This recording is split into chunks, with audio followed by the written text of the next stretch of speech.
Hey guys, it's Jake here. You know, buy the merch. Like, wait, this one, we got a cool back. It's two-sided. It's black. It's pretty cool. Wait, Gage. Okay, let me go. Your turn. Okay, Okay. Good.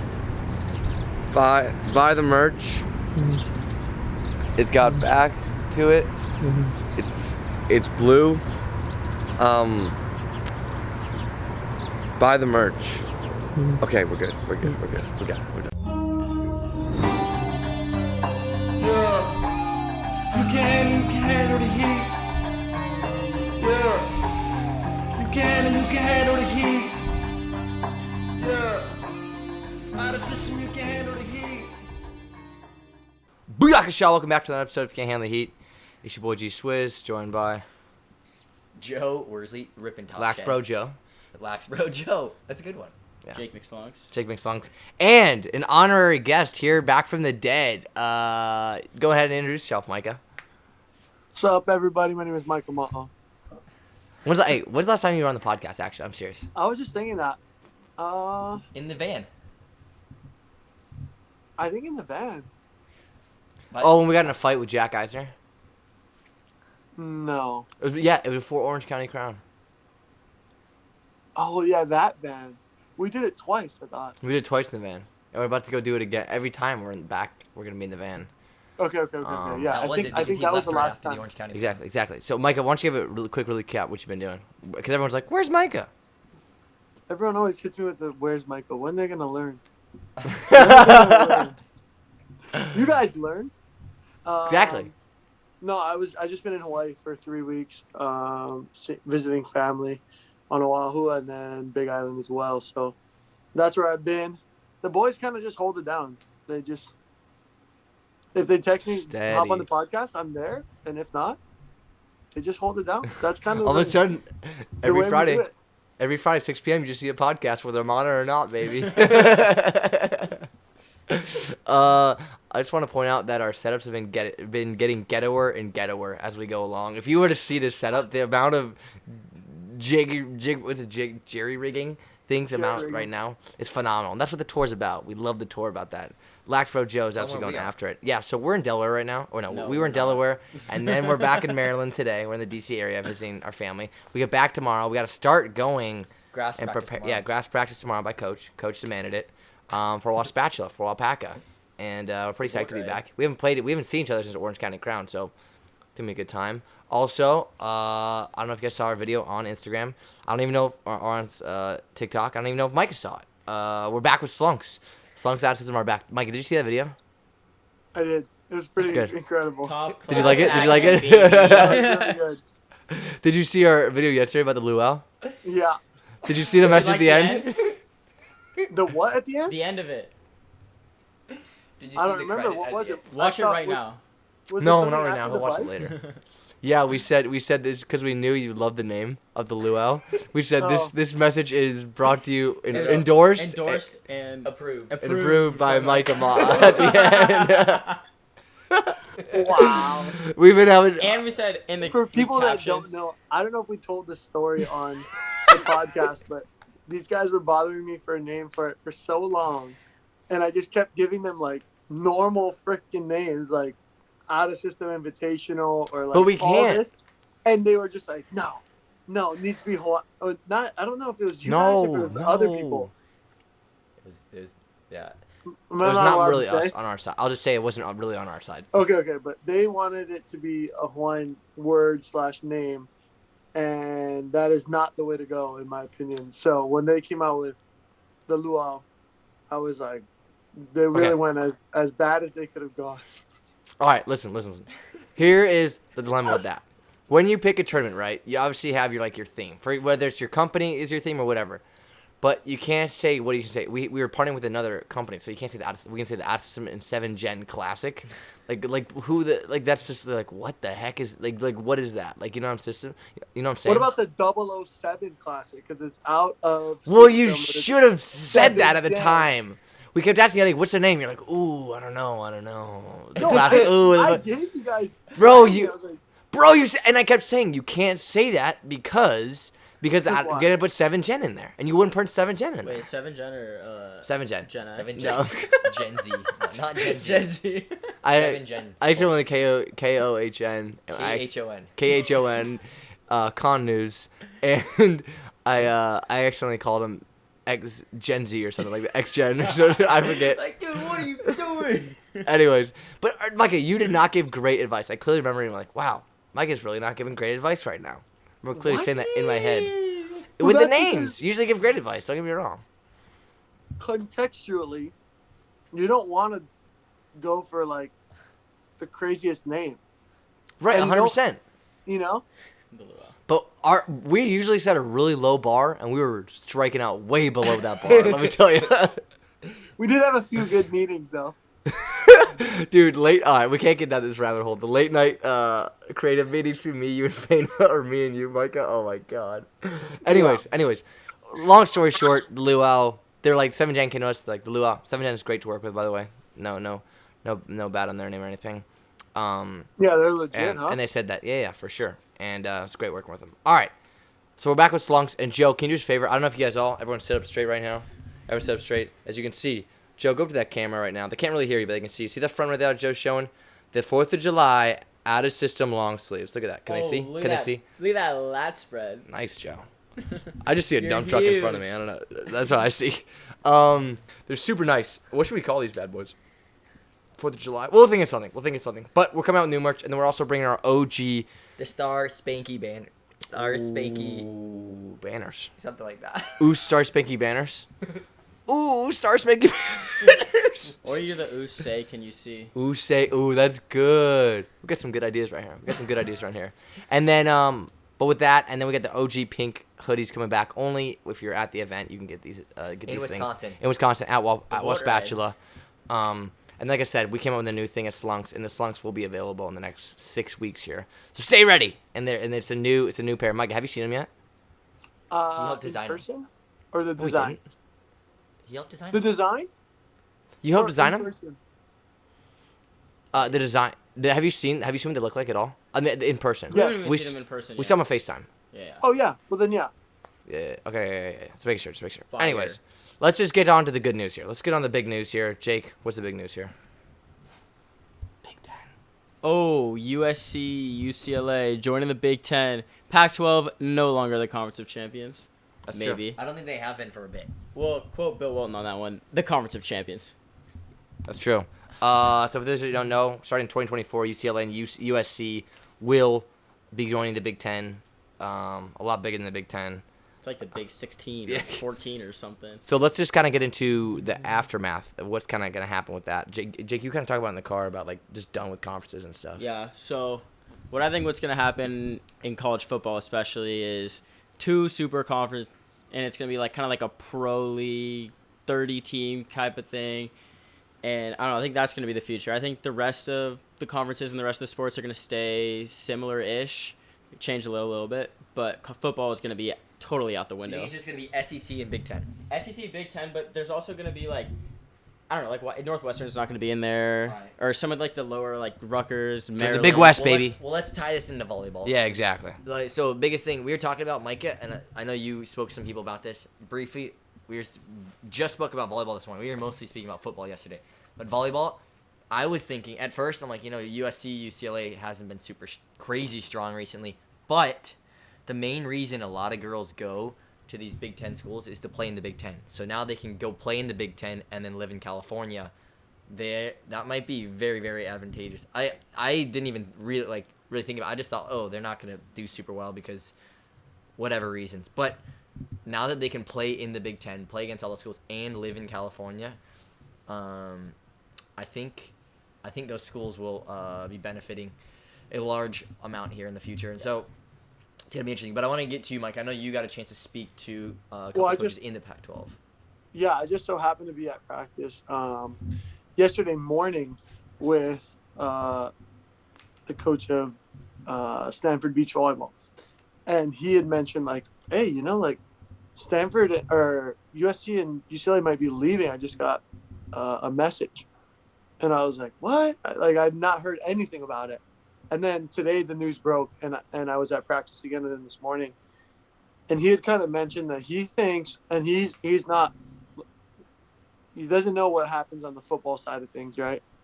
But he's thinking that the Pac-12 or the Pac-10 as of now might even further dilute and then not exist anymore. Where the schools up north, the big ones, Stanford or Oregon, might try and join the Big Ten too. Yeah, because and a then they report might came have out about Notre Dame, and because the Big Ten wants Notre Dame, but if they don't get Notre Dame, I think Washington and Oregon are the Big Ten. There you go. And then if you lose 2 teams in LA and 2 team powerhouses of the NorCal, then the Pac-10 or Pac-12, sorry, they're going to just dilute and just kind of have to go and join other conferences. So Yeah, I mean, especially with the Big 12 kind of ending, that could be a whole nother thing. yeah, exactly. Yeah, tying it, like, for me, it's all about, I was reading into why at the end of the day, and they said a large reason was because of the projected revenue in the next 4 to 5 years between the Big Ten and the Pac-12 budget. And then, for me, also, you look at, everything always ties back to football. You look at, the timing of Lincoln Riley coming over from Oklahoma. That might have been built into, the agreement somehow. Like, they literally talked about, the conversation started right when he came over to USC. So that might have been built into the, sort of move over to SC, saying, okay, I'll come, but we got to, I don't know what happened behind scenes. Hearsay. But it was around the same timing that they started having those negotiations when they brought him in. Yeah, because I know that a lot of other people in the Pac-12 were really, not USC, they were really pissed when Lincoln Riley came over because they knew something like this was going to happen. And it was kind of just going to be over. Because it's USC, Lincoln Riley, great for the Pac-12, but actually not. Well, I had just Great for seen SC. something, not to get too off the point, but on TikTok about Jalen Brunson going to the Knicks and how his dad Yeah. was the first person of the agent, and the agent became the owner of the Knicks, and then the owner of the Knicks' son represents Jalen Brunson, and they're of just how messy. Nets or something. He's assistant coach now. Yeah. It's just crazy how because- messy yeah, it gets, I saw and then that. how much relationships and under the table stuff can play into contracts and big moves that the normal population just doesn't have any idea about. So do you think, we talked about this in the car, do you think it's just going to turn to the Big Ten, SEC is going to say the thing? That's it. Just those two. It's those You two. think so, too? Miami, Florida State, all those big schools in the ACC are joining the SEC. When?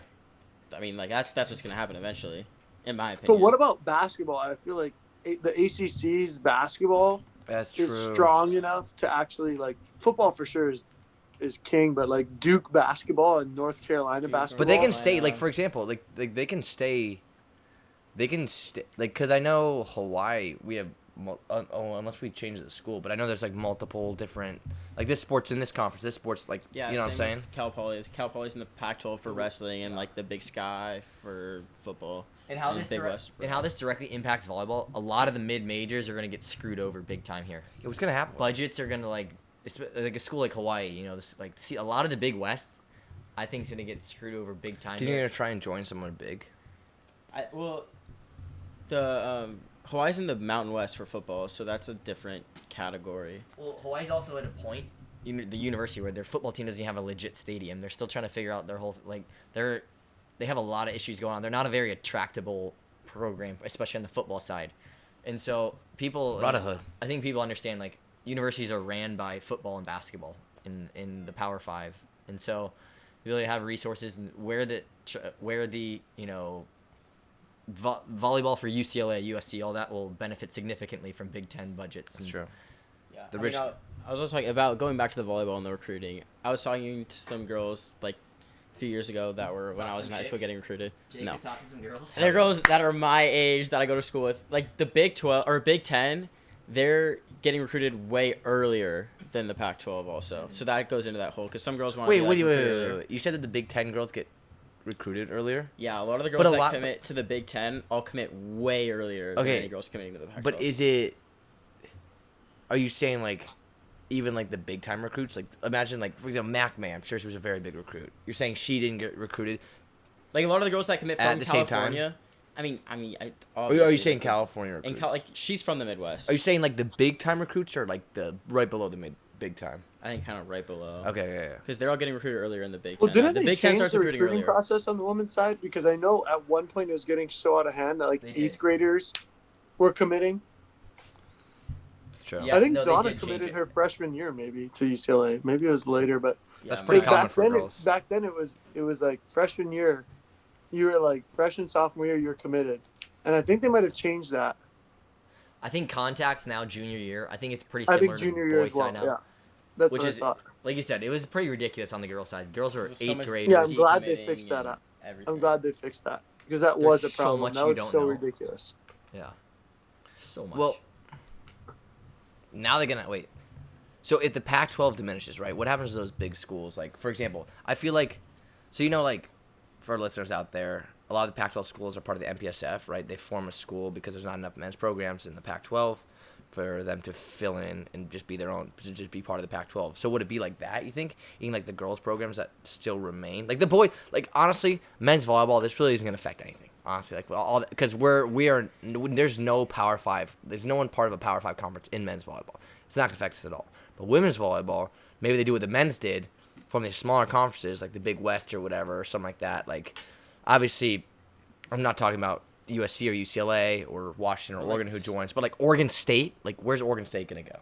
Where's Well, it all depends what happens know. with Oregon and Washington. Because if not, then they're still going to have No a strong offense, Oregon volleyball State. conference. Because Washington's really good, Oregon's good, and Stanford is really good. right? They're gonna find homes, but you're talking about like 5 to 6 more teams. Like, what about the bottom of the Pac-12? mean- What about the bottom of these big conferences? I see them forming small. There's no like, Yeah, no, 100%. Yeah. But I'm saying if they don't, if US or if Washington and Oregon don't leave, like they would just keep the rest of true. the conference. That's true. And maybe add like Hawaii or San Diego State or something. So does it also think about this? Think about this. Imagine you're in the I'm just calling it the Big 16, the Big 10.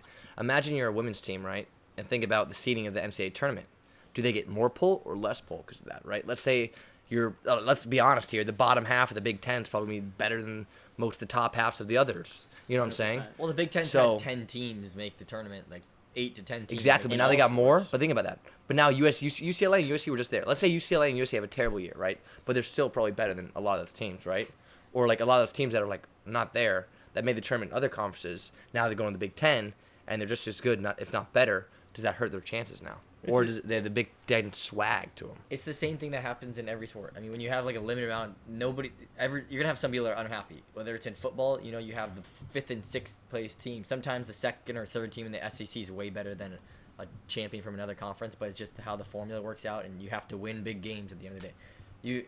By playing in a major conference like USC, UCLA, they're going into a way tougher conference now, and they're from a volleyball side of things, they're gonna have to obviously perform better. You have to beat the top teams in order to get out of those conferences. So Why do you guys think that those conferences have just become so much better? Like the Pac-12 used to be pretty good. What It goes happened? in waves, man. It's football. Because they've always been better at you football. mean as a whole, or just like No, the football they- program? I mean, like for example, USC used to be pretty solid at football. Oregon used to be very solid at football. Washington used to be able to do some things, and now it's just like, I get the SEC was always dominant, but like, how are we losing to the Big 10? Like a lot of those guys. I mean, How would can you rather Stanford play? not compete with? Because how can we- would you rather play at Stanford or Michigan? Play at the big house with 100,000 people or at Stanford? No disrespect to Stanford. But that's a whole other thing. The Big Ten's always been good. You got Penn State, Ohio State, Michigan State, who've been good for years and years and years. And football drives the rest of the sports. Like college So sports. you think it's the crowd? No, I think coaches say this, and I do still believe this. Like college athletics is 70 to 75% recruiting at the end of the day. Like your ability to recruit and get, like obviously culture and all that stuff plays into it. But at that level where you have like 4 years to really mold somebody and bring them in, it's like you've got to recruit the right people, have the right people in the building, and then ultimately get the talent in. And the Big Ten, like he said, continues to do that. They get the top recruits every single year. There's something about the Pac-12 where they're just not getting the top level talent. And that's why they bring somebody like Lincoln Riley in, who is the football. What do they call him? The quarterback. What do they call him? Quarterback king. It's like we always tie Quarterback back. And again, we're a volleyball podcast. We don't know. We're not experts in football in any sense, but everything ties back to football. You have to understand that.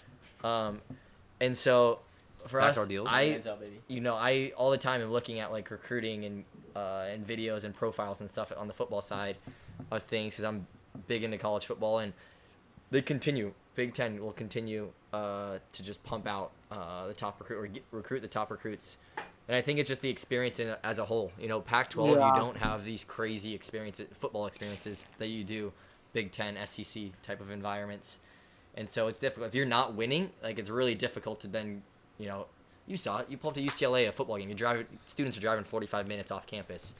SC, it's a very different type of vibe that you're getting at those schools. And so if they're not winning, it's difficult to kind of change that. And their solution has just been to change the coach constantly all the time. And it's the same thing, you know. And then I always think that at those major schools, you know, football and basketball programs directly like reflect down throughout the athletic department usually. You know, when football basketball is doing well, teams have budgets and they spread that out amongst the athletic department. And you see that kind of like I said, reflected amongst the athletic department. So it's difficult to recruit Pac-12, I think, if you're not winning because you just don't have that same type of energy that you do in the SEC or the Big Ten. And the facilities, like if you want to go back to volleyball in the Big Ten, like a lot of these, like colleges, all have their own separate volleyball arenas. Yeah. So that's a whole nother thing. It's facilities. It's like you go to a campus and you see a brand new state-of-the-art only volleyball facility. That's a whole step up other than someone that doesn't have that. Except the Stan Sheriff Center. That will always be goated. The one thing that's going to be interesting for, you know, just on as a minor term, USC, UCLA, they got most of their games Pac-12 network. How is that going to work with Big Ten? Are all those games going to go now into the Big Ten network television? First time ever on Big Ten. Or how does that work, you know? Why would they be in the Pac-12 network? What do you mean by that? Is Big Ten going to want to pick it up? That's what he's asked. Big Ten, yeah, they have to, like, there's a separate contract, there's a huge I'm sure. market in LA. I know, but I'm saying from the volleyball side of things, like, are they going to want to pick up men's volleyball? Exactly. Think about men's volleyball. Do they care about men's volleyball? Exactly. In Indiana, I don't know, Nebraska. I mean, they have like Ohio State, Penn State men's volleyball. They're playing games on that. Are they playing Big Ten? Are they on Big Ten network? Ohio State? I think a couple. Yeah. I've watched games on Big Ten. Okay, then we're good. We're in the clear here. We're in the clear. Let's hope there's a market. For those of you listening, make sure you watch a bunch of Big Ten games so you can get it more and more. Mike, you got a chance to speak to a USC coach too, I believe. Did you speak to somebody from USC or UCLA? You think do you think the women's volleyball program's happy? UCLA and USC, they're happy. Because think about USC did not have a great year. Okay, I think they made the tournament barely. No, I don't think they made the tournament. Okay, and now they're gonna go in the Big Ten. Chances are, Brad Keller, love you like a brother. But they're in the rebuilding stages, I'd say, and they're on their way up. I don't think they're quite there yet, and they're just gonna enter an even harder schedule. And then also, UCLA also had a good year. They'll be good, but they're not gonna be as dominant as they were in the Pac-12. So I wonder if they're actually happy. You know what I'm saying? Like, are they happy that they're moving? You know, imagine going to rebuild. I think they're gonna think like on the positive side, like it's gonna help them with recruiting. To be playing against all these big schools, all these big facilities, playing Nebraska every year, might help them recruit. That is true. That is true. It might help them tap into that Midwest like talent pool too. That's so true. Yeah, like you could I know play that a lot of times people like if you're a Hawaii kid, a lot of times like the school will try and say like we're gonna come back and play Hawaii your senior year, or we'll come back and play Hawaii your junior year and sophomore year, and that means a lot to kids. And so the ability to like say that to these kids from Missouri or Nebraska or Wisconsin, like we're gonna play here twice a year, and your family can watch. I wonder if that means anything to them, so that move out to the West Coast isn't as daunting. And it's like you can live in LA and still, like what you're saying, go to the Midwest all the time, or where you from there? LA.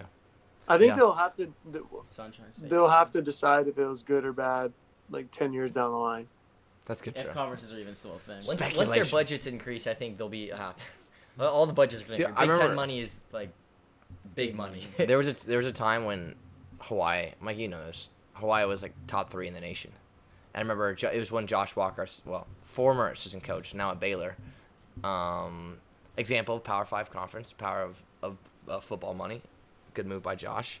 And he was just saying like the amount of gear, because obviously he's in the program. He was assistant coach, so he sees like gear, he sees everything, facilities. It's like for a small program like Hawaii, the amount of gear and the amount of accessibility to anything they wanted increased by an insane amount. And it doesn't matter what school you're at. As these guys pointed out, football will change your life. Like I said, this change won't really affect, I mean, in the near sight, as far as we can see, it's not going to really affect men's volleyball at all because we have those small, there's no Power 5 conferences for the men's volleyball. But for women's volleyball, it's going to get interesting. I think Joe bring up a good point. I think everyone bring up a good point about how it's going to affect everyone. A couple weeks down the line, just to see, kind of let the calm down a little. Maybe we can get Brad Keller on here and ask him about it. Be like, yo, like is there anything like news or anything? I mean, maybe it's not. Maybe it's the same. Maybe it's not. I don't know. Mikey, you might know. This is just kind of a side note. I know in the Big 10, which is pretty sick, it's a rule in the Big 10. They have to charter every single match. In Pac-12, was it that way? Because now all those girls, No. it's part of their rules. They have to charter. They got the money for it. It's okay. It's gonna be so expensive. They're gonna be flying so much. They have their own I mean, it private doesn't- flight. They have their private jet. Lincoln But- Riley, oh. you You know can what? borrow Lincoln Riley's private jet. Lincoln, cannot believe they ended up bought him a house and a private jet to come coach at USC. That's crazy. Well, think about it. They might as How well many- just buy planes. They probably That's already what I'm do. saying. It's That's what I'm probably saying. cheaper. They gotta have two. They gotta have two planes because they gotta have one that fits. Well, no, they gotta have 3 or 4 because or one big one because they gotta have one that fits football. But does that mean every sport has to get chartered? I'm telling you, volleyball has to get chartered because of Title IX rules. But does everybody? Or I don't know. It's And a it's rule also in- hard, in like Big 10, flying I know. into Penn State. Like there's They have small private airports. airports, yeah. I know private airports. That's why you have to like charter it. Big 10 schools they got airlines. They got all the airlines. That is true. A lot of the Big 10 schools are in these smaller towns, and so it's way easier for them to get teams in and It's out. gonna be one Hey. heck of a travel for USC and UCLA. Think about this. All right, this is our last. Mike, do you have any closing remarks before I say one more thing here and wrap it up? No, here? go ahead. I was just thinking about it. Imagine like Lewis has his own airport. So imagine you fly into the school like that. You play and you just fly right out of the school like that. That'd be sick. I don't think any school has It's like- anything like that. The whole for the plane match. is painted Yeah. like USC. Just walk out right into the gym. That'd be so wild. That'd be so sick. Flying in the parking lot. Home of the Flyers, baby. Well, with that, wrapping up, What's guys. our schedule next week? What is our schedule? All right, let's think. All right, so we Well, get home. let's just talk about Let's Boyz, right? talk Let's not make Gage talk too much. We're playing a 4th of July tournament. Happy 4th of July to everybody first. Revealing the slunks too. Yeah, revealing the slunks. We'll have It'll those. be wild. Also, what are you guys everybody, what are you most looking forward to at Wapaka? Everybody. Ooh. What are you most looking forward to? Playing, bro. Talking. Because some guys there can rile me. I don't really talk that much smack, but those guys can rile me up for sure. They know how to get them going. After what Gage has been saying on the podcast and our content, I'm sure there's going to be plenty of people saying What have I been some stuff. saying? You just always. I have made a lot of stirring enemies. it. Stir it up. This summer, I have made a lot of people mad. I will admit that. That's fair. Hey, it's good content. It's good content. But hey, if you're not making people mad, then So everybody's going to be after Gage. Everybody's going I to be love after it. Gage. I love it. Love Love it. But yeah, the competition, baby. Let's go, baby. Let's get after it. Joe? Jesus. Sorry. Lax bro, Joe, chill. I'm absolutely most looking forward to just the crew being there. Our whole crew. It's so fun. Just everybody seeing everybody there. And obviously playing, and we love playing and having a good time. But I just love being around the crew there. It's such a good time. And the people there. I love the people of Wisconsin. Good. The That's boat true. ride. The Midwest. Boat ride. I'm excited What to a- see people's faces when they're served by Shurjan. Dude. Oh, that's true. That's true. Sure. Just like Please. following that guy with the camera around and just seeing people be like, what Holy on earth damn! am I supposed to do with this? That might be the Pass first it. person we have to do a 3-man service C with, for sure. Yes. Correct I answer. gotta get some. We'll I be got the fine. sideline. We'll be I got good. the rope. Shaky? I'm excited. Overall vibe. It's a great vibe at Wapaka. So well put, dude. Mike, is that your last thing? No, that's actually what I'm the most Okay, excited okay, I like that. I like that. I like that. All right. Dr. Bryson Slunks. I just want to give a fat shout out. Again, I haven't done a slunk shout out. We have the Jake Jake, you got to balance on there. Balance there. Go. Stand up. They got to see the slunks. Then you got to stand on it. You got to Oh, you bounce gotta on it. stand You got on to stand on it. We haven't done this in a while. Shout out to our boy Slunks here. Jake McSlunks here with the Spankies. slunks. Our new slunks will be dropping in 6 weeks. But remember, new slunks are on the website pretty much every month. And make sure to check out Slunks. Well, I think it's slunks.com. You know the website. GetSlunks.com. GetSlunks.com. If you Get don't have Slunky. slunks, you have to get slunky. Get some slunks with you. Also, you can't get slunky without getting your Dr. P's E's. Dr. Price electrolytes. Add them for 20% off. Link in the bio. You know how it is. Hey, That was Jake, smooth, dude. yeah. Ball. Lax Bro Joe is ready to go. All right, remember, can't handle the heat, goddamn kitchen. There's been another episode presented by Out of System. Bingo.